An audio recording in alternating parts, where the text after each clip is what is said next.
está cansado.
Bueno, ya está una mayoría. ¿Me confirman si se escucha y si se ve la pantalla, por favor?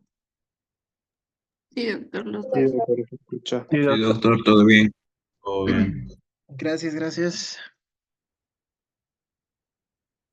Bueno, no se olviden colocar sus apellidos y nombre en el chat. Continuamos. Ya habiendo hablado del tratamiento, vamos a hablar ahora de lo que es la epidemiología, la prevención y el control de las infecciones por este patógeno. Nosotros somos portadores, obviamente asintomáticos, eso implica ser portador, del Streptococcus pyogenes de manera normal, por así decirlo, en la nasofaringe y en el periné. De ahí viene obviamente el riesgo de que si un paciente está infectado, las secreciones nasales, eh, lo que sería los fluidos nasales o estornudos o la tos, viene a ser peligrosa, una fuente peligrosa de infección, ¿no? O sea, de transmisión de la enfermedad.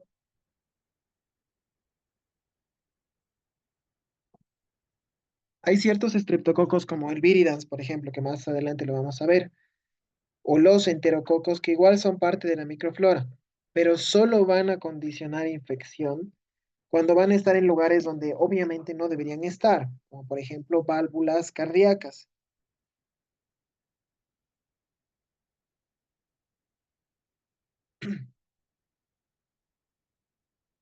Hablando ya de otro estreptococo, vamos a entrar en el estreptococo agalactiae. Este estreptococo pertenece al grupo B. ¿A cuál pertenecía el anterior? El estreptococo piógenes. Alá. Exactamente, a la. Este Streptococcus galactiae Pertenece al grupo B y además tienden a ser beta hemolíticos. Son parte de la microflora normal de la vagina y de la porción baja del tubo digestivo. Ciertos, hay ciertos factores que hacen que una persona sea Sí, desde predispuesta. las 12. Sus micrófonos, por favor.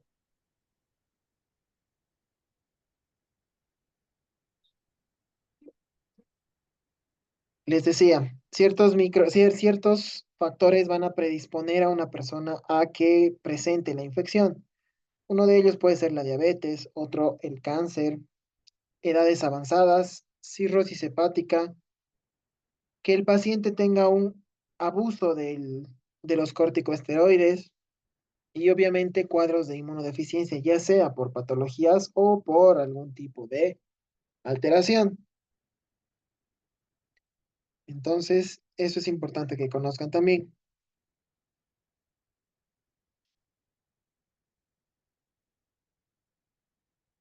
Luego existen otros estreptococos, que así es como igual su libro los menciona, que están del grupo C, del grupo G, que generalmente lo que más ocasionan son faringitis, sinusitis. En algunos casos pueden llegar a una bacteriemia y esta bacteriemia va a desencadenar una endocarditis.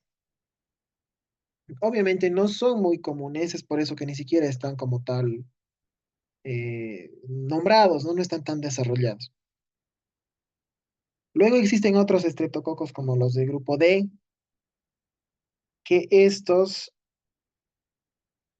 tienen estos los más importantes, el Galeoliticus y el Infantarius, que generalmente tienden a producir endocarditis. Luego existe otro estreptococo, que es el estreptococo anginoso o anginosus. Este, al igual que los demás, es parte de la microflora también y puede presentar igual ambos tipos de hemólisis. Hablando del estreptococo viridans, tenemos que este es alfa hemolítico. Y aquí vamos a hacer una pregunta. Atentos. Vamos a ver, al azar.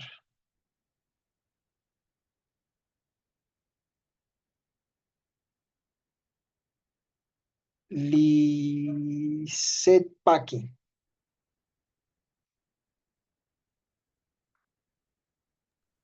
¿Está Lisette Doctor, Paki? dígame analítico. Sí, Ya. ¿Qué es alfa hemolítico, Lisette? ¿qué me dijo, Doc? ¿Qué es alfa en? Hemolítico. ¿Qué es alfa hemolítico? ¿O qué es la hemólisis alfa? Que es lo mismo.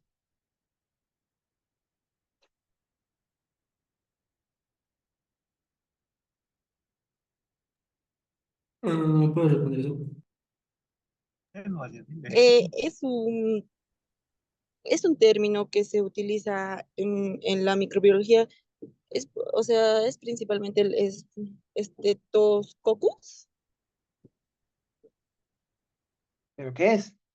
Alfa, creo que era, y hemolítico es destrucción de eritrocitos y alfa, beta y no sé qué, pero alfa creo que es total o parcial por ahí. Entonces significa, alfa hemolítico significa que destruye o eritrocitos en su totalidad o parcialmente. No estoy seguro de cuál de los dos es, pero Es que esa es la pregunta. ¿Es total o es parcial? Y eso hemos visto hace rato.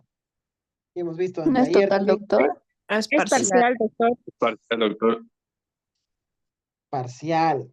Y si es parcial, ¿se acompaña de qué? no sé. Y un inhibidor. ¿Inhibidor de quién? ¿Quién ha dicho inhibidor? Aquí, inhibidor de beta-lactamasa, creo, no me acuerdo. No, no, nada que ver eso. Acuérdense solo de la hemólisis. Si es una hemólisis alfa, acuérdense que les he dicho, viene acompañado de algo. ¿Qué era? Pigmento verde, doctor. Exactamente, pigmentos verdes. ¿Y la hemólisis beta qué era? Destrucción total y ¿qué más?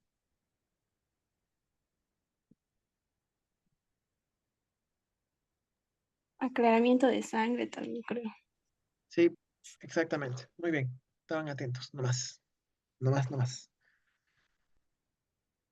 Bueno, entonces, como les dije, Dani Valdivia, tu micrófono. ¿Dani qué? Ahí decía Dani Valdivia, tu micrófono.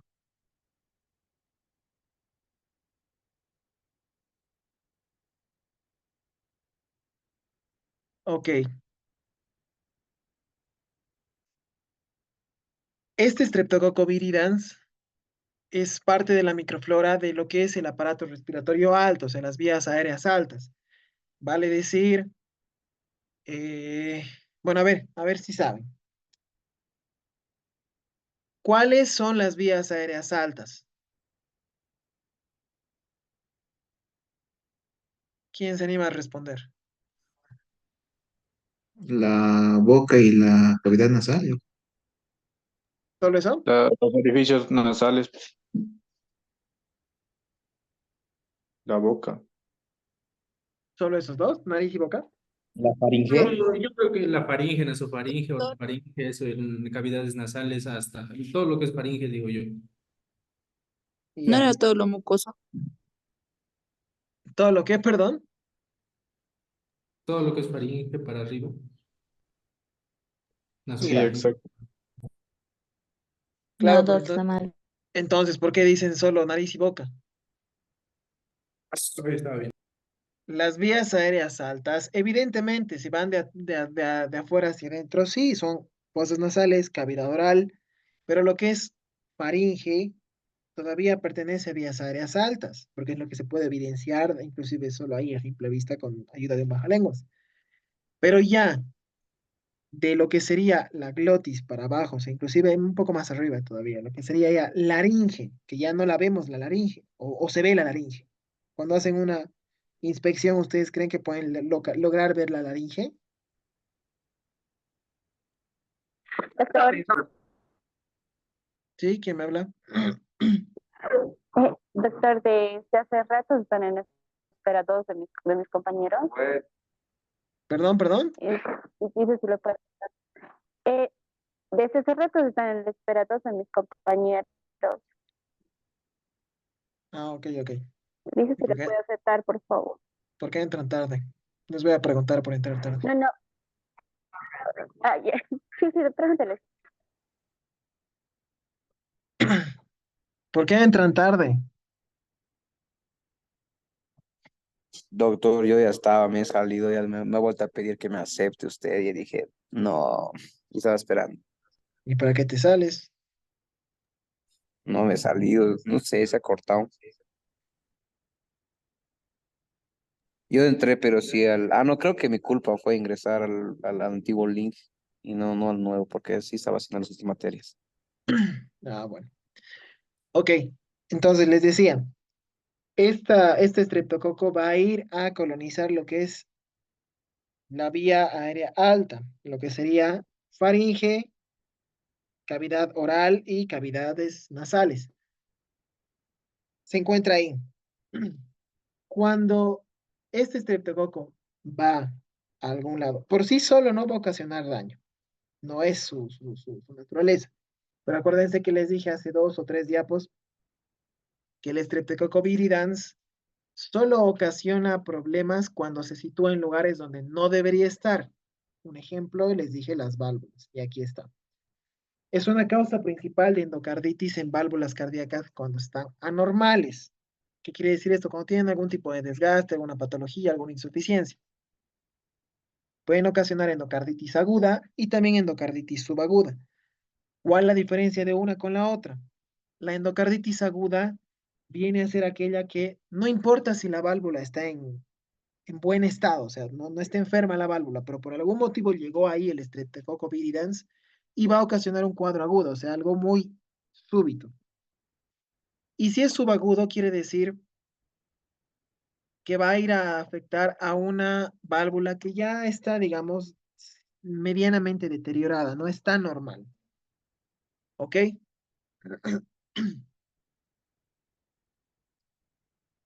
Luego pasamos a otro estreptococo que este igual es probablemente de los más importantes, junto con el piógenes. Hablamos del Streptococo pneumoniae o el famoso neumococo. Este estreptococo, como ven en la imagen, se dispone de esa manera.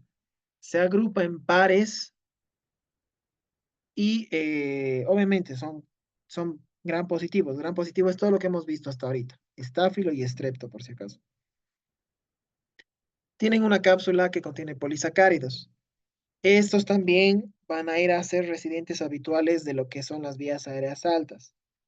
De entre muchos cuadros clínicos que pueden ocasionar, los más importantes son estos: neumonías, sinusitis, otitis, bronquitis, pueden inclusive invadir torrente sanguíneo y provocar bacteriemias. Y además, esta bacteriemia, una vez que ya las bacterias están en sangre, van a ir donde quieran, ¿no es cierto? Van a llegar a las meninges, al cerebro, y van a llegar a las articulaciones y demás. Entonces van a provocar ¿qué? Meningitis y probablemente otros procesos infecciosos también concomitantes.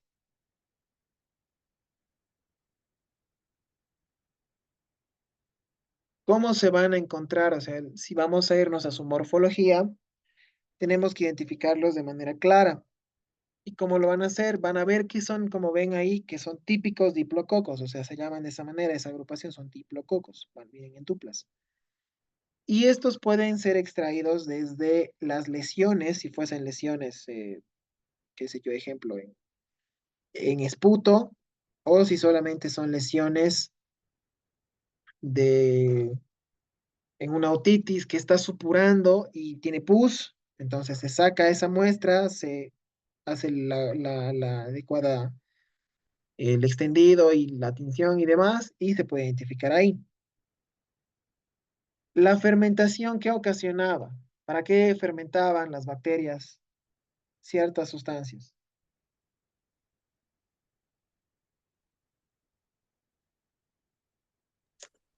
Para conseguir energía. Para poder Exactamente. convertirlo en nutrientes, ¿no?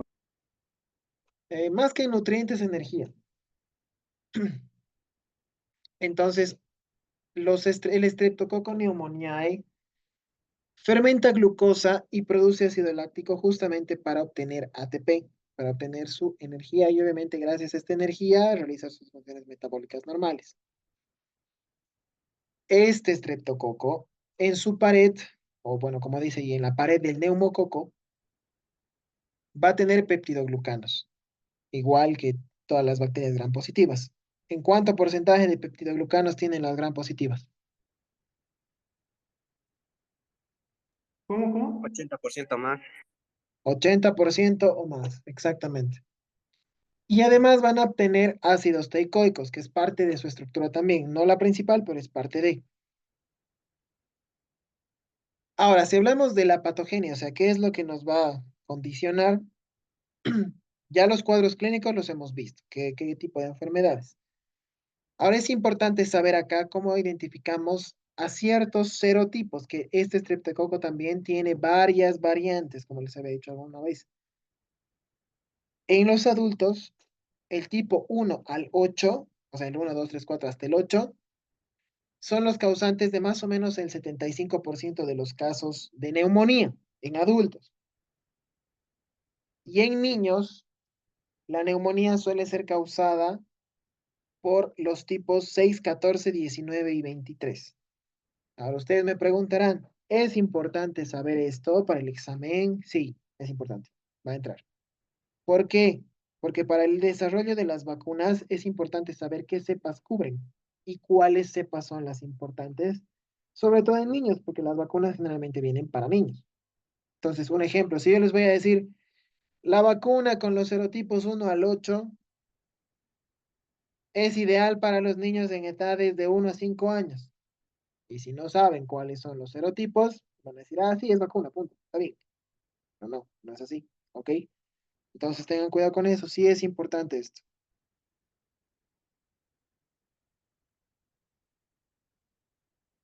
¿Puedo volver a repetir? No entendí esa parte. ¿Cómo? Perdón, no te escuché bien. Sobre Sí, los sí, serotipos, doctor. repetir esta parte, es que no la había entendido muy bien. Ah, ok. A ver, de nuevo. Les decía, es importante que conozcan los serotipos porque tienen que saber cuáles son más, cuáles predominan a ciertos grupos de edades. Ejemplo, en adultos, de la 1 a la 8 son los causales mayores de neumonías. Pero en cambio en niños no son números consecutivos, son el 6 puntualmente, el 14, el 19 y el 23, que van a causar patologías, sobre todo neumonías en niños. Entonces, por eso les decía, si se preguntan si esto va a entrar al examen, sí, va a entrar. Son datos importantes porque necesitan saber qué serotipos son los que suelen hacer las infecciones frecuentes según edades, ya sean adultos o sean niños. Ahora sí se entendió. Sí, doctor, gracias. Ok, Sí, doctor. bueno. Entonces, seguimos. Al ser el estreptococo colonizador normal de lo que sería nuestra vía aérea superior, tenemos que entender que si no nos enfermamos es por lo que hemos comentado alguna vez también, ¿no es cierto? De que nuestro estado inmunitario está óptimo y defiende de manera adecuada. Pero hay ciertos factores que van a disminuir esta resistencia tanto de la mucosa como de la misma respuesta inmunitaria. Y obviamente nos van a condicionar a sufrir una infección estreptocócica. ¿Cuáles van a ser estos factores? Infecciones virales, intoxicaciones ya sea por alcohol o fármacos que vayan a deprimir lo que son la actividad de los fagocitos y obviamente van a evitar esta primera línea de defensa que son los fagocitos. Algún problema con la circulación que condicione una dinámica circulatoria deficiente o anormal y algunos otros mecanismos que van a ir condicionados sobre todo a lo que es la desnutrición. Esta desnutrición va a venir relacionada con una anemia y esta anemia posteriormente va a tener que una debilidad general y una respuesta inmunitaria consiguiente deficiente, ¿no es cierto? Entonces eso es algo que tienen en cuenta igual. Como manifestaciones clínicas, ¿qué van a presentar generalmente estos pacientes? Inicio súbito de fiebre, escalofríos, algunos van a referir dolor pleural, o sea, algún problema a nivel del pulmón, y es entendible por qué, porque además de la inflamación, va a condicionar, si ya estamos hablando de una bacteriemia, va a condicionar una, eh, una situación que se denomina empiema. ¿Alguien sabe qué es el empiema?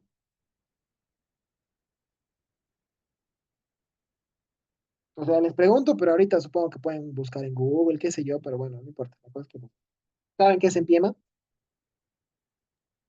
Sinceramente, no. Acumulación de pus, doctor, ¿Dónde? en una cavidad del cuerpo o generalmente en el espacio pleural. Exactamente. O sea, si has respondido porque sí, bien. Pero si has buscado, bueno, no importa, está bien, por esta vez pasa. A buscar. Entonces, esa es una complicación de estos cuadros. Inicialmente el dolor va a ser pleural por la inflamación. Probablemente el paciente haga expectoraciones o esputo con contenido sanguinolento. Cuando esto continúa, el paciente va a presentar ya el empiema, y esto justamente es eso que dijo su compañero. La acumulación de pus o líquido purulento en el espacio pleural. Y obviamente esto ya es una complicación bastante importante porque va a condicionar a un cuadro de infección más general. De ahí ese pus va a migrar igual otra vez al torrente sanguíneo. ¿Y dónde va a llegar? Inicialmente va a ser una bacteriemia, y esta bacteriemia a través de todo el recorrido va a llegar al corazón, va a llegar a las articulaciones y puede llegar inclusive a lo que es el sistema nervioso central y condicionarnos una meningitis. Y acuérdense que cuando hemos hablado de meningitis, teníamos una importante, si quieren, un punto muy importante que tenía que ver con el tratamiento. ¿Qué fármacos deberíamos usar cuando hablamos de meningitis?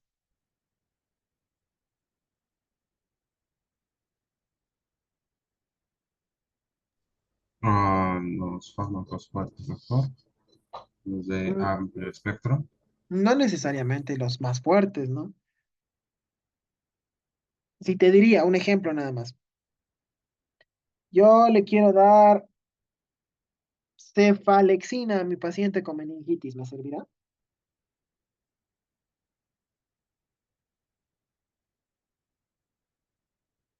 Mm,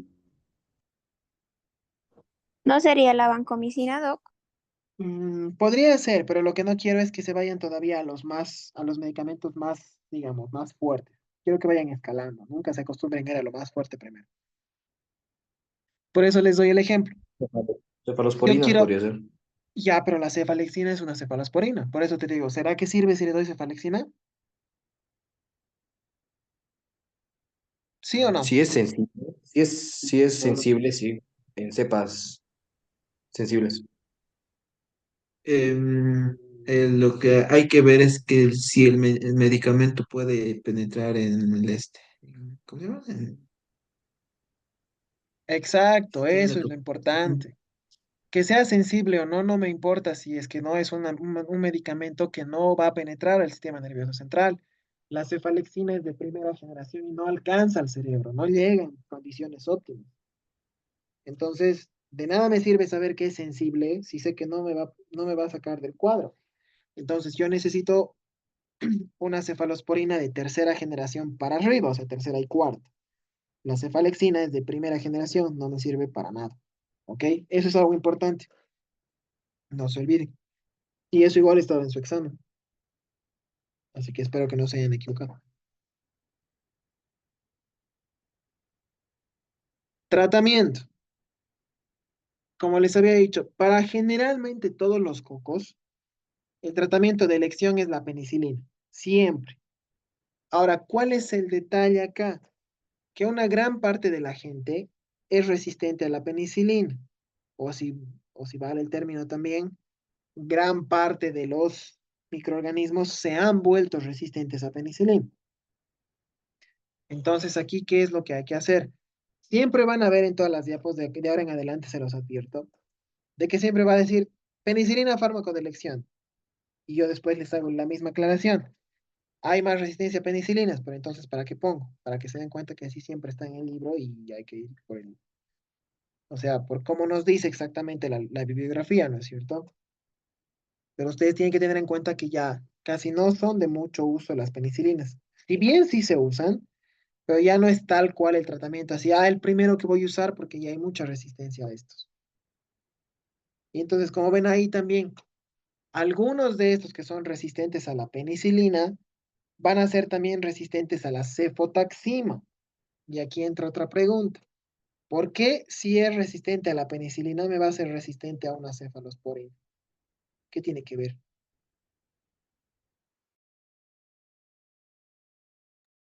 Por lo La que generación.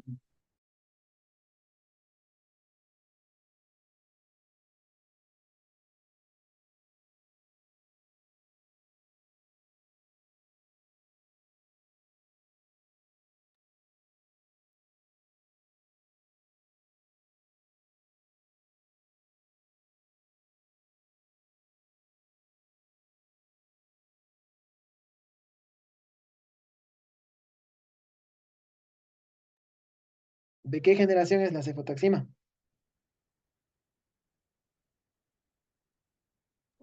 De la tercera generación. Primera generación.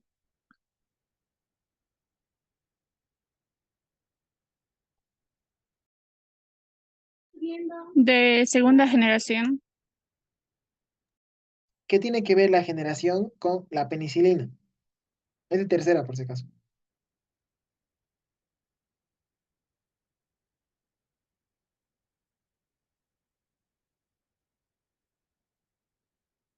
yo iba a decir por lo que dijo antes de que vienen del mismo, ¿no? O algo así.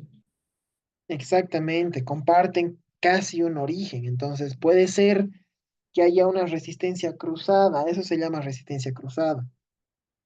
Entonces, si veo que mi estreptococo es resistente a penicilina, es mejor no perder el tiempo y darle una cefa. Prefiero darle otra cosa.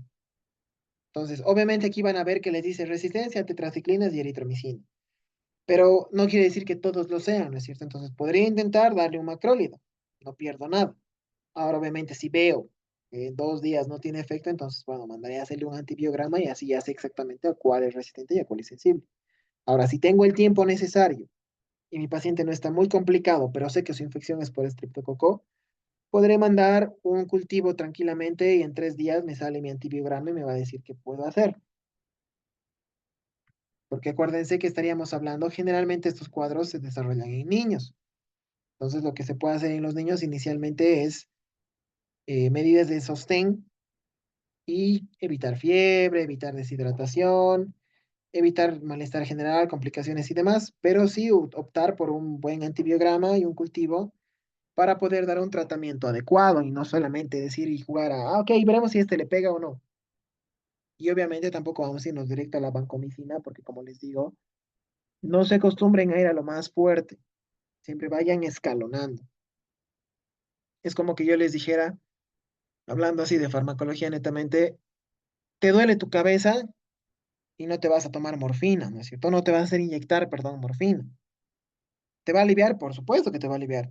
¿Vas a estar viendo elefantes rosados? Probablemente también sí, pero no es necesario una droga tan fuerte para un dolor tan pequeño. Y lo mismo pasa con los antimicrobianos. No necesitan administrar fármacos tan sofisticados para algo que fármacos de una línea más baja pueden solucionar, pero para eso hay que estar seguros de cuáles usar. ¿Se entiende, no? ¿Se Sí, entendió? doctor, pero sí, Ok. sí, doctor. Ahora vamos a las vacunas.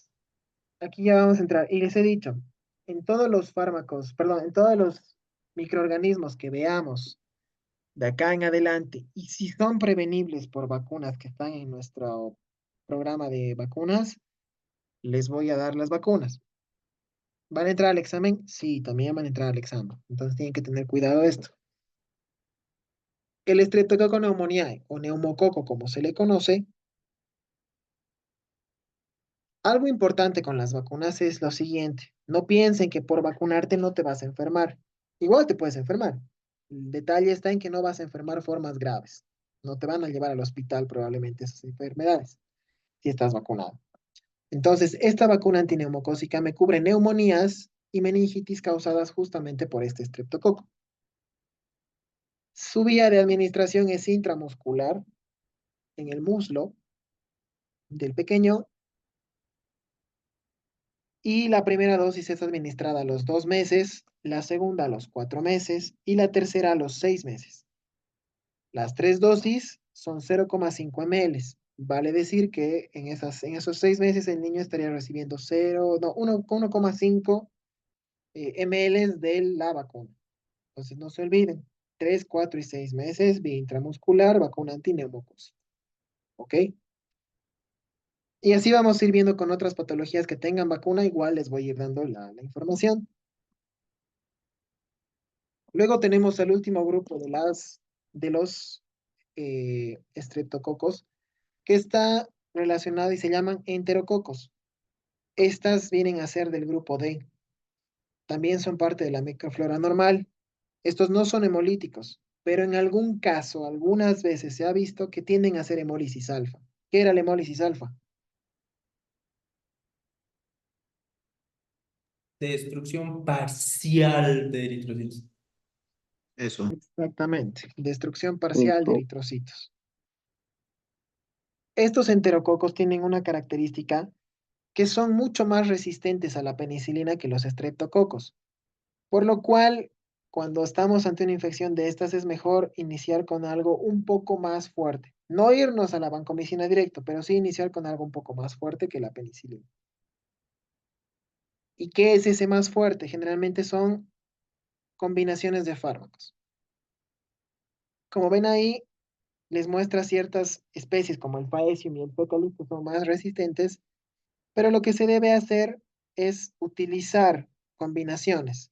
En este caso, si se fijan ahí dice, son intrínsecamente resistentes a cefalosporinas. ¿Qué quiere decir esto? Que ya tienen una resistencia casi innata a cefalosporinas, penicilinas y algunos monobactámicos.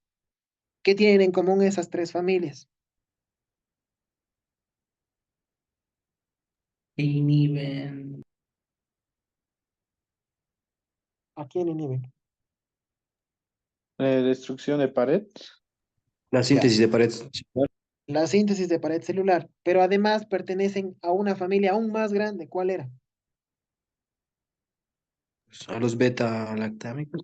Exactamente. Pertenecen a los beta-lactámicos. Entonces, si ya veo que ningún beta-lactámico me va a servir, entonces tendré que irme a otra familia. En este caso podría utilizar aminoglucósidos, pero hay algunos que ya inclusive desarrollan resistencia a uno en particular, como la gentamicina. Y lo que hace difícil el tratamiento es que si vemos resistencia a genta, esto nos va a pronosticar una resistencia a otros aminoglucósidos. Pero aquí hay una pequeña excepción, que de entre todos estos aminoglucósidos no son resistentes todavía a la estreptomicina. Así que podemos usar ese. Y es justamente ese tipo de combinaciones las que hay que hacer. Podemos usar uno que inhiba la pared celular, netamente la síntesis, o algún aminoglucósido específico como la estreptomicina o la gentamicina. Y de esta manera podemos erradicar estos microorganismos. Bueno, ese es un caso clínico que lo teníamos que realizar, pero por ahora no lo vamos a hacer. Estamos a 2 minutos de que la sesión se corte y ya con eso habríamos terminado. ¿Tienen alguna pregunta? Hablen ahora o callen hasta su examen. Doctor, en caso de que sea resistente o alérgico a algún medicamento, se debe hacer el tratamiento con los medicamentos que indican ahí en el libro, ¿no? Los que dice que puedes usar si es que Exactamente. eh, es resistente a tal medicamento. Dentro de esos nada más, ¿no? O se puede usar también otros medicamentos de amplio espectro. Podrías usar otros de amplio espectro, pero normalmente no, como son inespecíficos, entonces no vas a tener un 100% de efectividad, digamos. Al ser de amplio espectro, o sea, algo que tienen que tener en cuenta es que cuando hablamos de medicamentos de amplio espectro, Sí, si bien nos dice, ¿no? Es de amplio espectro, o sea, me va a cubrir un montón, pero no va a ser sí. específico para uno en particular. Ese es el detalle con los medicamentos de amplio espectro. Es por eso que cuando se usa un medicamento de amplio espectro, se trata de combinar con uno un poco más específico, que sea puntual, que tenga un blanco específico. En este caso, ejemplo, como acá vemos, si yo quiero atacar sí o sí a este enterococo, puedo usar uno de amplio espectro, como en este caso la vancomicina, que es de amplio espectro. Sí. Pero necesitaría usar combinado además con qué? Probablemente una estreptomicina. ¿Por qué? Porque la estreptomicina va a tener como blanco justamente estos enterococos, porque está diseñado para eso. Ahí ya. Entonces, se podría elegir entre los fármacos que indican, ¿no? El libro, Sí, no solamente aquí. sí, exactamente. Ahí ya. Listo, doctor, gracias. Bueno, ¿hay más dudas? Estamos a menos de 1 minuto. Si no hay más dudas, no hay ningún problema. Podemos dar por finalizada la clase. ¿Alguna otra pregunta?